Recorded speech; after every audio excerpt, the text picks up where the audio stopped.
ಕಡಲೆಬೇಳೆ ಮತ್ತು ಪಾಲಕ್ ಸೊಪ್ಪನ್ನ ಬಳಸ್ಕೊಂಡು ಒಂದು ಸೂಪರ್ ಆಗಿರುವಂತಹ ಗ್ರೇವಿ ಸಬ್ಜಿ ಯಾವ ರೀತಿ ಮಾಡೋದಂತ ನೋಡೋಣ ಬನ್ನಿ. ತುಂಬಾ ರುಚಿಯಾಗಿರುತ್ತೆ, ಒಂದ್ಸಲ ಟ್ರೈ ಮಾಡಿ ನೋಡಿ. ಇಲ್ಲಿ ನಾನು 1 ಕಪ್ ಆಗುವಷ್ಟು ಕಡಲೆಬೇಳೆ ತೊಗೊಂಡಿದ್ದೀನಿ. ಒಂದು 2 ಗಂಟೆ ನೆನೆಸ್ಕೊಂಡು ತೊಗೊಂಡಿದ್ದೀನಿ. ಇದಕ್ಕೆ ಸ್ವಲ್ಪ ಅರಿಶಿಣ ಮತ್ತು ಉಪ್ಪು ಸೇರಿಸ್ತಿದ್ದೀನಿ. ಅದ್ರ ಜೊತೆಗೆ ಸ್ವಲ್ಪ ಎಣ್ಣೆ ಹಾಕ್ತಿದ್ದೀನಿ, 1 ಚಮಚ, ಮತ್ತು ಹಿಂಗೆ ಹಾಕ್ಕೊತಿದ್ದೀನಿ. ಒಂದು 2-3 ಗಂಟೆ ನೆನೆಸ್ಕೊಂಡು ತೊಗೋಬೇಕು. ಕಡಲೆಬೇಳೆ ತುಂಬಾ ಸರಿಯಾಗಿ ಬರುತ್ತೆ, ಜಲ್ದಿ ಬೇಯುತ್ತೆ ಇದು. ಇವಾಗ ಏನಿಲ್ಲ, ಎಲ್ಲ ಮಿಕ್ಸ್ ಮಾಡ್ಕೊಂಡಿದ್ದೀನಿ. ಇವಾಗ ಮಿಕ್ಸ್ ಮಾಡ್ಕೊಂಡಿದ್ದಕ್ಕೆ ಕುಕ್ಕರ್ದಲ್ಲಿ ಹಾಕ್ಕೊಂಡು ಬೇಯಿಸ್ಕೊಂಡು ತೊಗೊಂಡಿದ್ದೀನಿ. ಒಂದು 2-3 ಸೀಟಿ ಹೊರಿಸ್ಕೋಬೇಕು. ನೋಡಿ ಯಾವ ರೀತಿ ಬೆಂದಿದೆ ಅಂತ ತೋರಿಸ್ತಿದ್ದೀನಿ ಬೇಳೆ.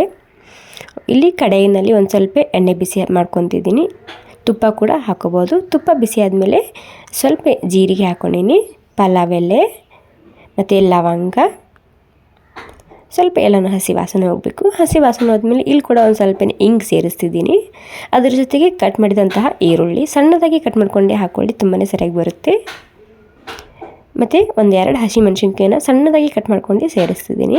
ಹಸಿ ಶುಂಠಿ ಮತ್ತು ಬೆಳ್ಳುಳ್ಳಿ ಪೇಸ್ಟ್ ಹಾಕ್ಕೊಂಡಿನಿ. ಇವಾಗ ಇದು ಕೂಡ ಸ್ವಲ್ಪ ಹಸಿ ವಾಸನೆ ಹೋಗಬೇಕು. ಇವಾಗ ಸಣ್ಣದಾಗಿ ಕಟ್ ಮಾಡಿದಂತಹ ಟೊಮೆಟೊ ಸೇರಿಸ್ತಿದ್ದೀನಿ. ಟೊಮೆಟೊ ಕೂಡ ತುಂಬಾ ಸಾಫ್ಟ್ ಆಗಬೇಕು, ಆ ರೀತಿ ಇದನ್ನು ಹುರ್ಕೋಬೇಕಾಗುತ್ತೆ. ಇವಾಗ ಇದಕ್ಕೆ 1 ಚಮಚ ಆಗುವಷ್ಟು ಮಸಾಲೆ ಖಾರ, 1 ಚಮಚ ರೆಡ್ ಖಾರದ ಪುಡಿ, 1 ಚಮಚ ಧನಿಯಾ ಪೌಡರ, ಸ್ವಲ್ಪ ಅರಿಶಿನ ಸೇರಿಸ್ತಿದ್ದೀನಿ. ಇಲ್ಲಿ ನಿಮಗೆ ಯಾವ್ದು ಬೇಕಾ ಮಸಾಲಾನ ಹಾಕೋಬೋದು. ಕೇವಲ ಮಸಾಲೆ ಖಾರ ಕೂಡ ಹಾಕೊಂಡು ಕೂಡ ಇದನ್ನು ಮಾಡ್ಕೋಬೋದು, ತುಂಬಾ ರುಚಿಯಾಗಿರುತ್ತೆ. ರುಚಿಗೆ ತಕ್ಕಷ್ಟು ಉಪ್ಪು ಕೂಡ ಸೇರಿಸ್ತಿದ್ದೀನಿ. ಉಪ್ಪು ನಾವು ಮೊದಲೇ ಕೂಡ ಹಾಕಿರ್ತೇವೆ, ಇಲ್ಲಿ ನೋಡ್ಕೊಂಡು ಹಾಕ್ಕೊಳ್ಳಿ ಉಪ್ಪು. ಇವಾಗ ಈ ಮಸಾಲ ಪೂರ್ತಿಯಾಗಿ ಸಾಫ್ಟ್ ಆಗಬೇಕು, ಎಣ್ಣೆ ರಿಲೀಸ್ ಆಗಬೇಕು, ಆ ರೀತಿ ಈ ಮಸಾಲಾನ ಹುರ್ಕೋಬೇಕಾಗುತ್ತೆ. ಓಕೆ, ಎಲ್ಲನೂ ಸಾಫ್ಟ್ ಆದಮೇಲೆ ಇದಕ್ಕೆ ಸಣ್ಣದಾಗಿ ಕಟ್ ಮಾಡಿದಂತಹ ಪಾಲಕ್ ಸೊಪ್ಪು ಸೇರಿಸ್ತಿದ್ದೀನಿ.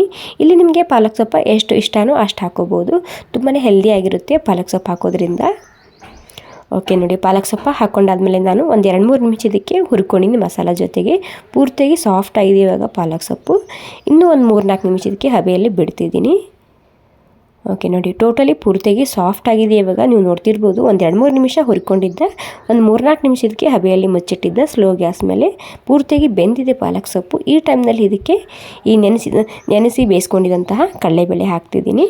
1 ಚಮಚ ಕಸೂರಿ ಮೇಥಿ ಹಾಕ್ಕೊಂಡಿನಿ. ತುಂಬಾ ರುಚಿಯಾಗಿರುತ್ತೆ ಇದು ಗ್ರೇವಿ ಸಬ್ಜಿ. ಎಲ್ಲ ತಿಂಡಿಗೂ ಬೆಸ್ಟ್ ಕಾಂಬಿನೇಷನ್. ಖಂಡಿತ ಒಂದ್ಸಲ ಟ್ರೈ ಮಾಡಿ ನೋಡಿ. ತುಂಬಾ ಹೆಲ್ದಿ ಕೂಡ ಮತ್ತು ತುಂಬಾ ರುಚಿಯಾಗಿರುವಂತಹ ಸಬ್ಜಿ ರೆಸಿಪಿ ಇದು. ಓಕೆ, ಈ ಕಡಲೆಬೇಳೆ ಹಾಕ್ಕೊಂಡು ಒಂದು 5 ನಿಮಿಷ ಮತ್ತೆ ಇದಕ್ಕೆ ಮೀಡಿಯಮ್ ಗ್ಯಾಸ್ನಲ್ಲಿ ನಾನು ಕುದಿಸ್ಕೊಂಡು ತೊಗೊಂಡಿದ್ದೀನಿ. ಎಷ್ಟು ಸರಿಯಾಗಿ ಬಂದಿದೆ ನೋಡಿ, ತುಂಬಾ ರುಚಿಯಾಗಿರುತ್ತೆ, ತುಂಬಾ ಹೆಲ್ದಿ ಕೂಡ. ಟ್ರೈ ಮಾಡಿ ನೋಡಿ, ತುಂಬಾ ಇಷ್ಟ ಆಗುತ್ತೆ ಎಲ್ರಿಗೂ. ಒಂದು 5 ನಿಮಿಷ ಕುದಿಸ್ಕೊಂಡಾದ್ಮೇಲೆ ಇದಕ್ಕೆ ಕೊತ್ತಂಬರಿ ಸೊಪ್ಪು ಮತ್ತು ಒಂದು ಸ್ವಲ್ಪನೇ ಗರಂ ಮಸಾಲ ಹಾಕ್ತಿದ್ದೀನಿ.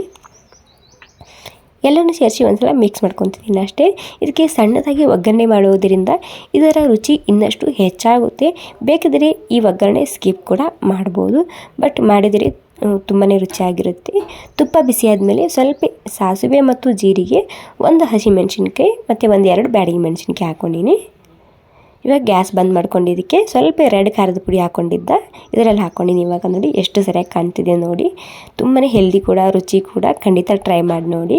ಮತ್ತು ಈ ರೆಸಿಪಿ ನಿಮಗೆ ಸ್ವಲ್ಪನಾದರೂ ಇಷ್ಟ ಆಗಿದ್ರೆ ಒಂದು ಲೈಕ್ ಮಾಡಿ. ಥ್ಯಾಂಕ್ ಯು ಸೋ ಮಚ್ ಎಲ್ರಿಗೂ.